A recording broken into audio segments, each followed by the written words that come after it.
ਝੋਨੇ ਦੀ ਲਿਫਟਿੰਗ ਨੂੰ ਲੈ ਕੇ ਅੱਜ ਚੰਡੀਗੜ੍ਹ 'ਚ ਆਪ ਦਾ ਵੱਡਾ ਪ੍ਰਦਰਸ਼ਨ। ਭਾਜਪਾ ਦਫ਼ਤਰ ਦਾ ਕਰਨਗੇ ਘਿਰਾਓ। ਕੇਂਦਰ ਤੇ ਕਿਸਾਨਾਂ ਨੂੰ ਪਰੇਸ਼ਾਨ ਕਰਨ ਦੇ ਲਗਾਏ ਇਲਜ਼ਾਮ। ਦਿੱਲੀ 'ਚ ਪੁਲਿਸ ਤੇ ਬਦਮਾਸ਼ਾਂ ਵਿਚਾਲੇ ਐਨਕਾਊਂਟਰ ਮੁਠਭੇੜ ਤੋਂ ਬਾਅਦ ਬੰਬੀਹਾ ਗੈਂਗ ਦੇ 2 ਗੁਰਗੇ ਗ੍ਰਿਫਤਾਰ। ਰੰਗਦਾਰੀ ਲਈ ਰਾਣੀਬਾਗ ਇਲਾਕੇ 'ਚ ਕੀਤੀ ਸੀ ਫਾਇਰਿੰਗ। ਮੋਗਾ 'ਚ suspended lady SHO Arshpreet Kaur Grewal ਦੇ ਘਰ ਪੁਲਿਸ ਦੀ ਰੇਡ। ਕਰੀਬ 3 ਘੰਟੇ ਤੱਕ ਕੀਤੀ ਸਰਚ। ਫਿਲਹਾਲ ਪੁਲਿਸ ਦੀ ਗਿਰਫਤ ਤੋਂ ਬਾਹਰ ਹੈ SHO।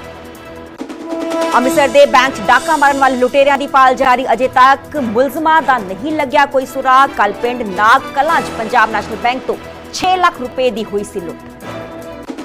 SGPC ਚੋਣਾਂ 'ਚ ਅਕਾਲੀ ਦਲ ਦੀ ਜਿੱਤ ਤੇ ਬੋਲੇ ਸੁਖਬੀਰ ਸਿੰਘ ਬਾਦਲ। ਪੰਥ ਨੂੰ ਦੋਫਾੜ ਕਰਨ ਵਾਲੀਆਂ ਤਾਕਤਾਂ ਦੀ ਹੋਈ ਹਾਰ। ਪਾਰਟੀ ਨੂੰ ਬਦਨਾਮ ਕਰਨ ਲਈ ਦਿਨ ਰਾਤ ਹੋਇਆ ਕੂੜ ਪ੍ਰਚਾਰ। ਅਕਾਲ ਤਖਤ ਸਾਹਿਬ ਦੇ ਜਥੇਦਾਰ ਦਾ ਸਿੱਖ ਕੌਮ ਨੂੰ ਆਦੇਸ਼ ਬੰਦੀ ਛੋੜ ਦਿਵਸ ਤੇ ਸਿਰਫ ਘਿਓ ਦੇ ਹੀ ਦੀਵੇ ਬਾਲੇ ਜਾਣ। ਬਿਜਲੀ ਲੜੀਆਂ ਲਈ ਨਾਲ ਨਾ ਸਜਾਵਟ ਕੀਤੀ ਜਾਏ। ਦੀਵਾਲੀ ਮੌਕੇ ਪੰਜਾਬ ਸੁਰੱਖਿਆ ਨੂੰ ਲੈ ਕੇ ਪੁਲਿਸ ਸਖਤ। ਸ਼ਾਪਿੰਗ ਮਾਲਸ, ਬੱਸ ਸਟੈਂਡ ਤੇ ਰੇਲਵੇ ਸਟੇਸ਼ਨ ਤੇ ਕੀਤੀ ਜਾ ਰਹੀ ਚੈਕਿੰਗ। ਭੀੜਪਾੜ ਵਾਲੇ ਇਲਾਕਿਆਂ 'ਚ ਪੁਲਿਸ ਨੇ ਵਧਾਈ ਚੌਕਸੀ। ਅਯੋਧਿਆ 'ਚ ਰਾਮ ਲਲਾ ਦੀ ਪ੍ਰਾਣ ਪ੍ਰਤਿਸ਼ਠਾ ਤੋਂ ਬਾਅਦ ਪਹਿਲੀ ਦੀਵਾਲੀ 28 ਲੱਖ ਦੀਵਿਆਂ ਨਾਲ ਰੋਸ਼ਨ ਹੋਵੇਗੀ ਰਾਮ ਨਗਰੀ। ਬਣੇਗਾ ਇੱਕ ਨਵਾਂ ਵਰਲਡ ਰਿਕਾਰਡ। ਚੰਡੀਗੜ੍ਹ PGI 'ਚ 2 ਸਾਲਾ ਵਿਦੇਸ਼ੀ ਬੱਚੇ ਨੇ 4 ਲੋਕਾਂ ਨੂੰ ਦਿੱਤੀ ਨਵੀਂ ਜ਼ਿੰਦਗੀ। ਬੱਚੇ ਦੀ ਮੌਤ ਤੋਂ ਬਾਅਦ ਪਰਿਵਾਰ ਨੇ ਕੀਤੇ ਸੀ ਅੰਗਦਾਨ। ਕੀਨੀਆ ਦਾ ਰਹਿਣ ਵਾਲਾ ਹੈ ਪ੍ਰੋਮਪਰ।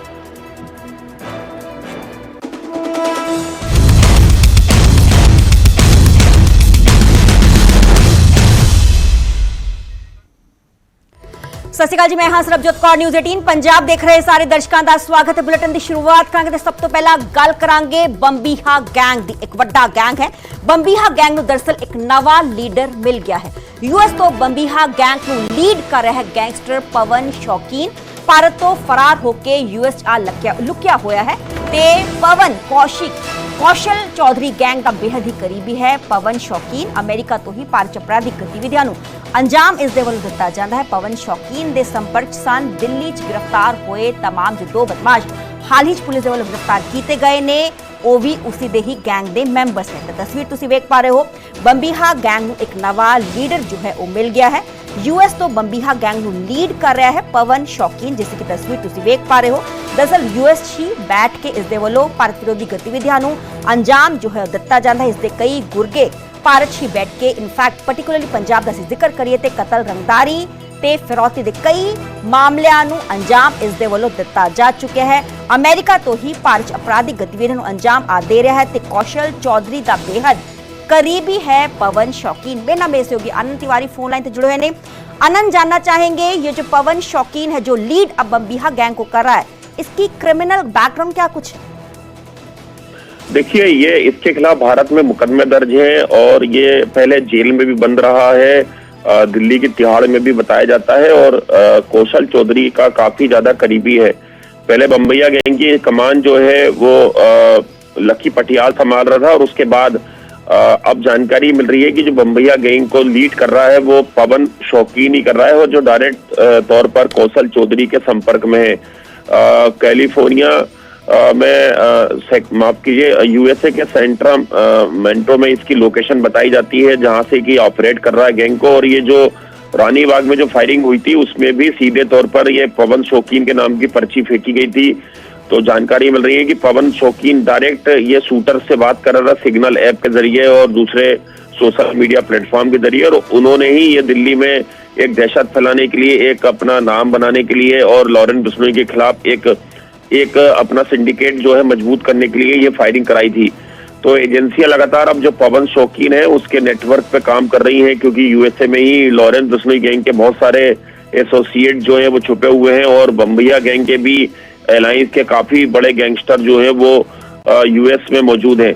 तो ऐसे में लगातार सुरक्षा एजेंसियों की नजर जो है वो USA पे है और अब दिल्ली में काफी टाइम के बाद बम्बैया गैंग ने ये इस तरह की वारदात को अंजाम दिया है रानीबाग में, जब एक बिजनेसमैन के घर फायरिंग कराई गई फिरौती के लिए। जी जी, बहुत बहुत शुक्रिया आनंद, हमें तमाम जानकारी देने ਲਈ। ਤਾਂ ਤਸਵੀਰ ਤੁਸੀਂ ਵੇਖ ਪਾ ਰਹੇ ਹੋ ਪਵਨ ਸ਼ੌਕੀਨ ਕੀ ਜੋ ਹੁਣ ਬੰਬੀਹਾ ਗੈਂਗ ਨੂੰ ਲੀਡ ਕਰ ਰਿਹਾ ਹੈ। ਭਾਰਤ ਤੋਂ ਫਰਾਰ ਹੋ ਕੇ ਯੂਐਸ ਦੇ ਸੈਕਰਾਮੈਂਟੋ ਜੋ ਕੈਲੀਫੋਰਨੀਆ 'ਚ ਹੀ ਪੈਂਦਾ ਹੈ ਸੈਕਰਾਮੈਂਟੋ 'ਚ ਉੱਥੇ ਲੁਕਿਆ ਹੋਇਆ। ਹਾਲਾਂਕਿ ਭਾਰਤੀ ਜੋ ਏਜੰਸੀਆਂ ਨੇ ਕਿਤਨਾ ਕਿਤੇ ਅਲਰਟ ਹੋ ਚੁੱਕਿਆ ਨੇ। कौशल चौधरी का बेहद ही करीबी है पवन शौकीन, जिसकी तस्वीर तुम देख पा रहे हो। हाल ही दिल्ली के रानी का बाग च फायरिंग हुई सी। हालांकि पवन शौकीन दे वलों ही इस पूरी फायरिंग की घटना नूं अंजाम जो है वो दिता गया।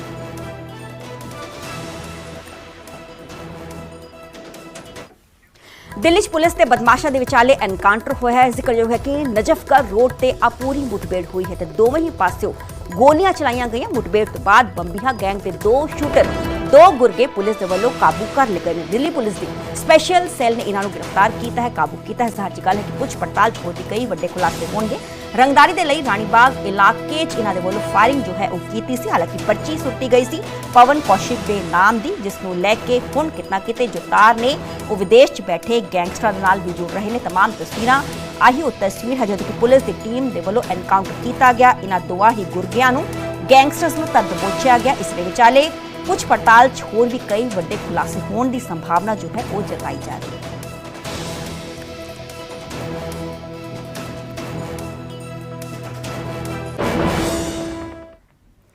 लॉरेंस गैंग की धमकी ते बिहार तो सांसद पप्पू यादव के वलों एक बयान स्टेटमेंट दी गई है। पप्पू यादव ने कहा कि मैनू किसी तो डर नहीं, मैं अपना काम करता हाँ, मैं सिर्फ भगवान तो ही डरता हाँ। पप्पू यादव के वलों इस गल का जिक्र किया गया। पप्पू यादव ने कहा कि मेरी सुरक्षा मेरी जनता जो है वो करेगी। जिक्रयोग है कि बिहार के पूर्णिया तो आजाद संसद मैंबर पप्पू यादव ने लॉरेंस बिश्नोई गैंग वलों जानो मारन की धमकी दी गई सी। धमकाउण वाले ने कहा सी कि वो पप्पू यादव नूं स्पष्ट तौर पर कहना चाहता है कि वो अपनी औकात रह के चुपचाप राजनीति ते ध्यान दें, ज्यादा इधर उधर बहुत सारिया चीज़ां करके टीआरपी कमाउण विच ना फसो, नहीं तो रेस्ट इन पीस असी कर देवांगे। जिसनूं लैके आ धमकी दी गई सी लॉरेंस बिश्नोई गैंग के वलों। हुण पप्पू यादव का बयान स्टेटमेंट इसके सामने आई है। पप्पू यादव के वलों कहा गया कि मैनू किसी तो डर नहीं, मैं अपना काम करता हाँ, मैं सिर्फ भगवान तो ही डरता हाँ, मेरी सुरक्षा मेरी जनता करेगी।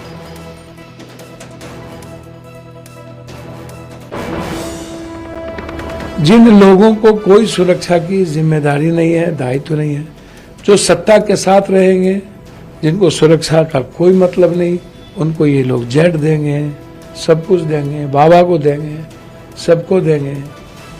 लेकिन जो व्यक्ति लगातार जिस व्यक्ति को एक ट्वीट के कारण, मुझे नहीं पता कौन है क्या है, जो लोग धमकी देते हैं, मैंने समय समय पर डीजी साहब को 4 एसपी को मैंने वो बात बता दी, कह दिया।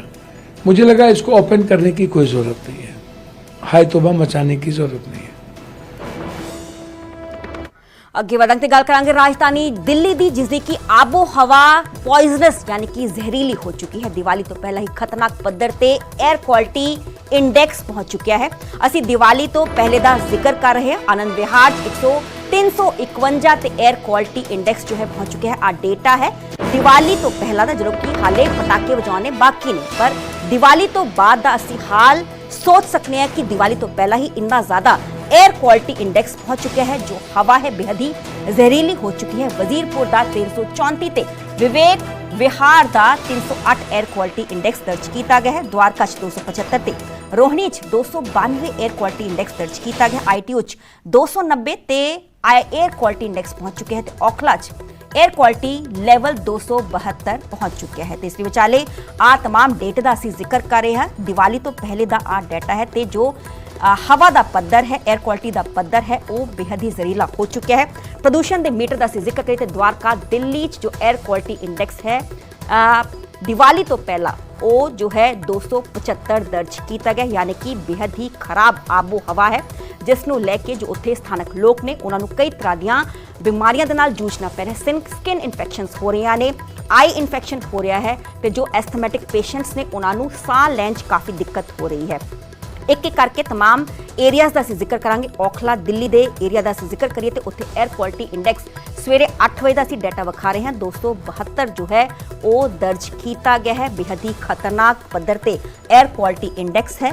तो ITO दिल्ली का असीं जिक्र करिए तो 8 बजे उत्थे जो एयर क्वालिटी इंडेक्स दर्ज किया गया है वो 290 दर्ज किया है। ज़ाहिर जी गल है कि जो बुजुर्ग ने, बच्चे ने, ਉਹਨਾਂ ਨੂੰ ਸਾਹ ਲੈਣ 'ਚ ਕਾਫੀ ਦਿੱਕਤ ਹੋ ਰਹੀ ਹੈ ਕਿਉਂਕਿ ਸਕਿਨ ਪ੍ਰੋਬਲਮਸ ਹੋ ਰਹੀਆਂ ਨੇ, ਸਾਹ ਲੈਣ 'ਚ ਦਿੱਕਤ ਆ ਰਹੀ ਹੈ, ਬ੍ਰੌਂਕਾਈਟਿਸ ਬੱਚਿਆਂ ਨੂੰ ਹੋ ਰਿਹਾ ਹੈ। ਇੱਕ ਪਾਸੇ ਸੀਜ਼ਨ ਚੇਂਜ ਹੋ ਰਿਹਾ ਹੈ ਤੇ ਦੂਸਰੇ ਪਾਸੇ ਜੋ ਐਸਥਮੈਟਿਕ ਪੇਸ਼ੈਂਟਸ ਨੇ ਕਿਤਨਾ ਕਿਤੇ ਉਹਨਾਂ ਨੂੰ ਨੇਜ਼ਲ ਸਪਰੇ ਦਾ ਵੀ ਸਹਾਰਾ ਲੈਣਾ ਪੈ ਰਿਹਾ ਹੈ। ਰੋਹਿਣੀ, ਦਿੱਲੀ ਦਾ ਜ਼ਿਕਰ ਕਰੀਏ ਤੇ 에ਅਰ ਕੁਆਲਿਟੀ ਇੰਡੈਕਸ 292 ਤੱਕ ਪਹੁੰਚ ਚੁੱਕਿਆ ਹੈ ਤੇ ਆ ਜੋ ਡੇਟਾ ਹੈ ਆ ਦੀਵਾਲੀ ਤੋਂ ਪਹਿਲਾਂ ਦਾ ਹੈ। ਹਾਲੇ ਪਟਾਕੇ ਲੋਕਾਂ ਦੇ ਵੱਲੋਂ ਫੋੜੇ ਨਹੀਂ ਗਏ, ਪਰ ਜੇ ਇਸ ਤੋਂ ਬਾਅਦ ਅਸੀਂ ਜ਼ਿਕਰ ਕਰਾਂਗੇ ਦੀਵਾਲੀ ਤੇ ਪਟਾਕੇ ਫੋੜਨ ਤੋਂ ਬਾਅਦ ਦਾ ਤੇ ਆ ਅੰਦਾਜ਼ਾ ਲਗਾਇਆ ਜਾ ਸਕਦਾ ਹੈ ਕਿ ਜੋ ਜ਼ਹਿਰੀਲੀ ਹੈ ਉਸ 'ਚ ਜੋ ਹਵਾ ਹੋਰ ਕਿੰਨਾ ਜ਼ਹਿਰ ਉਸ 'ਚ ਫੈਲ ਜਾਏਗਾ। ਤੇ 30 ਅਕਤੂਬਰ ਦਾ ਜ਼ਿਕਰ ਕरें ਅੱਜ ਦਾ ਵਿਵੇਕ ਵਿਹਾਰ ਦਿੱਲੀ ਦਾ ਜੋ 에ਅਰ ਕੁਆਲਿਟੀ ਇੰਡੈਕਸ ਹੈ 308 ਦਰਜ ਕੀਤਾ ਗਿਆ। ਪ੍ਰਦੂਸ਼ਣ ਦਾ ਮੀਟਰ ਹੈ ਦਿੱਲੀ ਦੀ ਆਬੋ ਹਵਾ ਕਿਤਨਾ ਕਿਤੇ ਸੇਫ ਨਹੀਂ ਹੈ। ਵਜ਼ੀਰਪੁਰ ਦਿੱਲੀ ਦਾ 334 에ਅਰ ਕੁਆਲਿਟੀ ਇੰਡੈਕਸ ਦਰਜ ਕੀਤਾ ਗਿਆ। ਸਵੇਰੇ 8 ਵਜੇ ਦਾ ਅਸੀਂ ਡੇਟਾ ਦਾ ਜ਼ਿਕਰ ਕਰ ਰਹੇ ਹਾਂ। ਵਜ਼ੀਰਪੁਰ ਦਿੱਲੀ 334 ਤੇ ਵੱਖ-ਵੱਖ ਦਿੱਲੀ ਦੇ ਏਰੀਆਜ਼ ਨੇ ਜਿੱਥੇ ਕਿ ਜੋ 에ਅਰ ਕੁਆਲਿਟੀ ਇੰਡੈਕਸ ਹੈ ਉਹ कितना किते खतरनाक निशान तो काफी ऊपर पहुंच चुके हैं। Anand Vihar Delhi 351 air quality index जो है वो पहुंच चुका है। तो हुण असीं पंजाब दा जिक्र करांगे एक एक करके ਤੇ 8 ਵਜੇ ਦਾ ਅੱਜ ਸਵੇਰੇ 8 ਵਜੇ ਦਾ ਡੇਟਾ ਦਾ ਅਸੀਂ ਜ਼ਿਕਰ ਕरें ਲੁਧਿਆਣਾ ਪੰਜਾਬ ਦੀਆਂ ਇੱਥੇ 에ਅਰ ਕੁਆਲਿਟੀ ਜੋ ਇੰਡੈਕਸ ਹੈ 116 ਦਰਜ ਕੀਤਾ ਗਿਆ। ਕਿਤਨਾ ਕਿਤੇ ਆ ਖਤਰੇ ਦੇ ਨਿਸ਼ਾਨ ਤੋਂ ਕਿਤਨਾ ਕਿਤੇ ਹੇਠਾਂ ਹੈ ਤੇ ਹੁਣੇ ਇਸ ਨੂੰ ਬਿਲਕੁਲ ਹੀ ਠੀਕ ਕਿਹਾ ਜਾ ਸਕਦਾ ਹੈ। ਪਰ ਆ ਜੋ तमाम ਡੇਟੇ ਦਾ ਅਸੀਂ ਜ਼ਿਕਰ ਕਰ ਰਹੇ ਹਾਂ ਆ ਦੀਵਾਲੀ ਦੇ ਪਹਿਲੇ ਦਾ ਡੇਟਾ ਹੈ ਯਾਨੀ ਕਿ ਅੱਜ 30 ਅਕਤੂਬਰ ਹੈ। ਅੱਜ 8 ਵਜੇ ਦਾ ਆ ਡੇਟਾ ਦਰਜ ਕੀਤਾ ਗਿਆ। ਅੰਮ੍ਰਿਤਸਰ ਉੱਥੇ ਵੀ ਕਾਫੀ ਇੰਡਸਟਰੀ ਹੈ। ਪੰਜਾਬ ਉੱਥੇ 에ਅਰ ਕੁਆਲਿਟੀ ਇੰਡੈਕਸ 190 ਦਰਜ ਕੀਤਾ ਗਿਆ। ਕਿਤਨਾ ਕਿਤੇ ਖਤਰਨਾਕ ਲੈਵਲ ਤੇ ਵੀ ਉੱਥੇ ਪਹੁੰਚਦਾ ਹੋਇਆ 에ਅਰ ਕੁਆਲਿਟੀ ਇੰਡੈਕਸ ਜੋ ਹੈ ਉਹ ਨਜ਼ਰ ਆ ਰਿਹਾ ਹੈ। ਤੇ 8 ਵਜੇ ਦਾ तमाम ਡੇਟਾ ਤੇ ਇਸ ਤੋਂ ਬਾਅਦ ਕਈ ਥਾਵਾਂ ਤੇ ਪਰਾਲੀ ਵੀ ਸਾੜੀ ਜਾ ਰਹੀ ਹੈ, ਪੋਲਿਊਸ਼ਨ ਵੀ ਹੈ ਜੋ ਇਸ ਦੇ ਵਿਚਾਲੇ ਜੇ ਅਸੀਂ ਪਰਾਲੀ ਸਾੜਨ ਦਾ ਜ਼ਿਕਰ ਕਰੀਏ ਤਾਂ ਪਰਾਲੀ ਪੋਲਿਊਸ਼ਨ ਮੀਟਰ ਦਾ ਸਾਲ 2024 ਚ 219 ਕੇਸਿਸ ਸਾਹਮਣੇ ਆਏ ਨੇ। ਸਾਲ 2023 ਚ 29 ਅਕਤੂਬਰ ਦਾ ਅਸੀਂ ਜ਼ਿਕਰ ਕਰੀਏ ਤੇ 1068 ਕੇਸ ਦਰਜ ਕੀਤੇ ਗਏ ਸੀ ਯਾਨੀ ਕਿ ਕਾਫੀ ਗਿਰਾਵਟ ਜੋ ਹੈ ਇਸ ਸਾਲ ਦਰਜ ਕੀਤੀ ਗਈ ਹੈ। ਕਿਤਨਾ ਕਿਤੇ ਪ੍ਰਸ਼ਾਸਨ ਵੀ ਕਾਫੀ ਜੋ ਹੈ सख्त है। साल 2022 का से जिक्र करिए तो 1898 केस दर्ज किए गए यानी कि बहुत ज़्यादा गिरावट जो है इस वाल पराली साड़न के केसेस दर्ज की गई है। 219 केस बेहद ही घट केस इस साल 2024 दर्ज किए गए हैं। कितना कितने प्रशासन भी काफ़ी अलर्ट है। ਵੱਖ-ਵੱਖ ਟੀਮਾਂ भी बनाई गई हैं। इस दे विचाले सुप्रीम कोर्ट के वालों भी फ्लाइंग स्क्वाड्स जो ने वो बनाए गए हैं जो कि ਵੱਖ-ਵੱਖ जो रेड स्पॉट्स ने उन्होंने हॉट स्पॉट्स का ध्यान रखेंगे जिथे कि जो किसान ने वो पराली ना साड़ सकन। ਤੇ ਪਰਾਲੀ ਪੋਲਿਊਸ਼ਨ ਮੀਟਰ 29 ਅਕਤੂਬਰ ਦਾ ਜ਼ਿਕਰ ਕਰ ਰਿਹਾ ਸਾਲ 2024 2356 ਕੇਸ ਸੀ। ਸਾਲ 2023 ਚ 5254 ਕੇਸ ਸੀ ਤੇ ਸਾਲ 2022 ਚ 12112 ਕੇਸ ਸੀ। ਤੇ ਪਰਾਲੀ ਪੋਲਿਊਸ਼ਨ ਮੀਟਰ ਸਾੜਨ ਚ ਕਾਫੀ ਜੋ ਹੈ ਉਹ ਗਿਰਾਵਟ ਇਸ ਸਾਲ ਦਰਜ ਕੀਤੀ ਗਈ।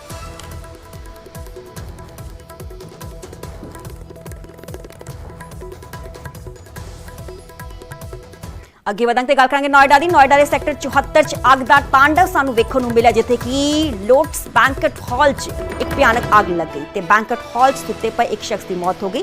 ਦਮ ਘੁੱਟਣ ਦੇ ਕਾਰਨ ਸ਼ਖਸ ਦੀ ਮੌਤ ਹੋਈ ਹੈ ਤੇ ਦੇਰ ਰਾਤ ਆ ਅੱਗ ਲੱਗੀ ਸੀ। ਅੱਗ ਲੱਗਣ ਦੇ ਕਾਰਨਾਂ ਦਾ ਪਤਾ ਨਹੀਂ ਚੱਲ ਪਾਇਆ ਹੈ ਕਿ ਅੱਗ ਕਿਉਂ ਲੱਗੀ। ਲੋਟਸ ਬੈਂਕਟ ਹਾਲ ਹੈ ਜਿਸ ਦੀ तमाम ਤਸਵੀਰਾਂ ਸਾਹਮਣੇ ਆਈਆਂ ਨੇ। ਅੱਗ ਦਾ ਭਾਂਬੜ ਮੱਚਿਆ ਹੋਇਆ ਹੈ। ਉੱਚੀਆਂ ਉੱਚੀਆਂ ਅੱਗ ਦੀਆਂ ਲਪਟਾਂ ਚਾਰੇ ਪਾਸੇ ਦੇਖੀਆਂ ਜਾ ਸਕਦੀਆਂ ਨੇ। ਹਾਲਾਂਕਿ ਬੈਂਕਟ ਹਾਲ ਦੇ ਅੰਦਰ ਹੀ ਇੱਕ ਜੋ ਸ਼ਖਸ ਹੈ ਉਹ ਸੁੱਤਾ ਪਿਆ ਸੀ ਉਹ ਅੱਗ ਦੀ ਚਪੇਟ 'ਚ ਆ ਗਿਆ ਤੇ ਇਸ ਦੇ ਵਿਚਾਲੇ ਦਮ ਘੁੱਟਣ ਨਾਲ ਜ਼ਿੰਦਾ ਸੜਨ ਕਾਰਨ ਉਸ ਦੀ ਮੌਤ ਹੋ ਗਈ।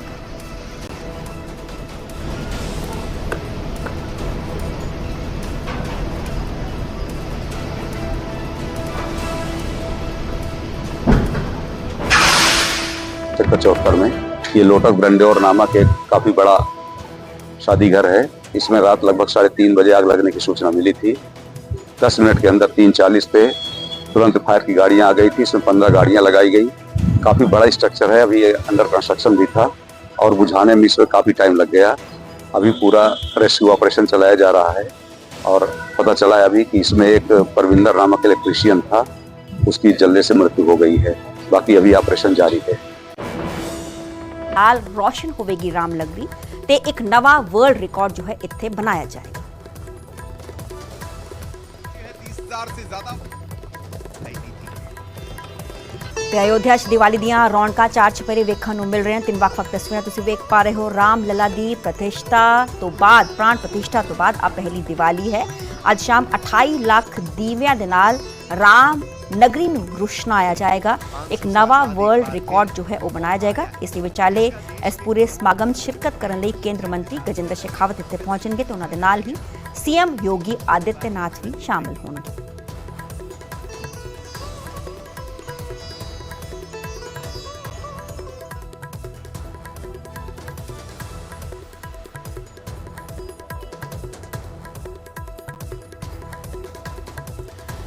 ਅਯੋਧਿਆ 'ਚ ਦੀਵਾਲੀ ਦੀਆਂ ਰੌਣਕਾਂ ਚਾਰ ਚੁਪੇਰੇ ਵੇਖਣ ਨੂੰ ਮਿਲ ਰਹੀਆਂ ਨੇ ਤੇ ਇਸ ਦੇ ਵਿਚਾਲੇ ਰਾਮ ਲਲਾ ਦੀ ਪ੍ਰਾਣ ਪ੍ਰਤਿਸ਼ਠਾ ਇਸੇ ਸਾਲ ਜਨਵਰੀ ਦੇ ਮਹੀਨੇ 'ਚ ਕੀਤੀ ਗਈ ਸੀ, ਜਦੋਂ ਕਿ ਪੀਐਮ ਨਰਿੰਦਰ ਮੋਦੀ ਸਮੇਤ ਕਈ ਜੋ ਵੱਡੇ ਵੱਡੇ ਦਿੱਗਜ ਨੇ ਉੱਥੇ ਪਹੁੰਚੇ ਸੀ। ਪ੍ਰਾਣ ਪ੍ਰਤਿਸ਼ਠਾ ਕੀਤੀ ਗਈ ਸੀ ਤੇ ਉਸ ਤੋਂ ਬਾਅਦ ਹੁਣ ਪਹਿਲੀ ਦੀਵਾਲੀ। ये खुशी के दिए हैं, ये अमन के दिए हैं, ये ऐसे दिए हैं जो एक दूसरे से सबको जोड़ते हैं। रोशनी का त्योहार दीपावली है और इस मौके पर अयोध्या के घाट जगमगा रहे हैं। दियों को बिछा दिया गया है, बस इंतजार है उस लम्हे का जब इन दियों में तेल डलेगा, बत्ती डलेगी और ये जगमगाएंगे। तालियों की गड़गड़ाहट से ये पूरा वातावरण भगवान श्री राम का अयोध्या की सरजमी पर, अयोध्या की धरती पर, क्योंकि वो पधार चुके हैं पहले ही, प्राण प्रतिष्ठा उनकी हो चुकी है, लेकिन त्रेता युग से जो परंपराएं लगातार चली आ रही हैं, उन परंपराओं का निर्वहन अयोध्यावासी दिल खोल कर करते हैं। सबसे बड़ी बात यह है कि अयोध्या के घर घर में दिवाली के मौके पर दिए जलाए जाते हैं, रोशनी से घर घर नहाए दिखते हैं, जगमगाए दिखते हैं, फूलों की सजावट होती है और आप देख सकते हैं कि जहां जहां तक नजर जा रही है दियों को बिछा दिया गया है। और मैं एक तस्वीर दिखाऊंगा किस तरीके से यहाँ पर देखिए सरसों का तेल जो है, जिनके दिए यहाँ पर इन दियों में तेल को भरा जाएगा और उसके बाद ये दिए जलाए जाएंगे। इसकी तैयारियां यहाँ पर पहले से करके रखी गई है। जो अलग अलग घाट हैं उनके किनारों पर ये तेल यहाँ पर लाकर रख दिया गया है, यानी कि 30 तारीख को जब मौका होगा दीपोत्सव का तो सुबह से ही ये वॉलंटियर्स जो अलग अलग जगहों से यहाँ पर पहुंचे हैं, 30,000 से ज्यादा वॉलंटियर्स ये कमान संभाल लेंगे और इन कार्टून्स में जो तेल भरा गया है वो इन दियों में भरा जाएगा और उसके बाद यहाँ पर वो शाम का लम्हा होगा, वो वक्त होगा जब ये दिए पूरी तरह से जगमगाते हुए अपनी रोशनी बिखेरते हुए एक नया संदेश समूचे मुल्क में, समूचे देश में देंगे। ਇੱਕ ਪਾਸੇ ਪੂਰਾ ਦੇਸ਼ ਦੀਵਾਲੀ ਦੇ ਜਸ਼ਨ 'ਚ ਡੁੱਬਿਆ ਹੋਇਆ ਹੈ ਤਾਂ ਉੱਥੇ ਸਰਹੱਦ ਤੇ ਦੇਸ਼ ਦੀ ਰਾਖੀ ਕਰਨ ਵਾਲੇ ਜਵਾਨ ਵੀ ਦੀਵਾਲੀ ਮਨਾ ਰਹੇ ਨੇ। ਪਰਿਵਾਰਾਂ ਤੋਂ ਕੋਸੋਂ ਦੂਰ ਬੈਠੇ ਸਾਡੇ ਜਾਬਾਜ਼ਾਂ ਨੇ ਦੀਵਾਲੀ ਮਨਾਈ। ਨਿਊਜ਼ 18 ਦੀ ਟੀਮ ਵੀ ਲਾਈਨ ਆਫ ਕੰਟਰੋਲ ਤੇ ਜਵਾਨਾਂ ਦੇ ਇਸ ਜਸ਼ਨ ਦਾ ਹਿੱਸਾ ਬਣੀ।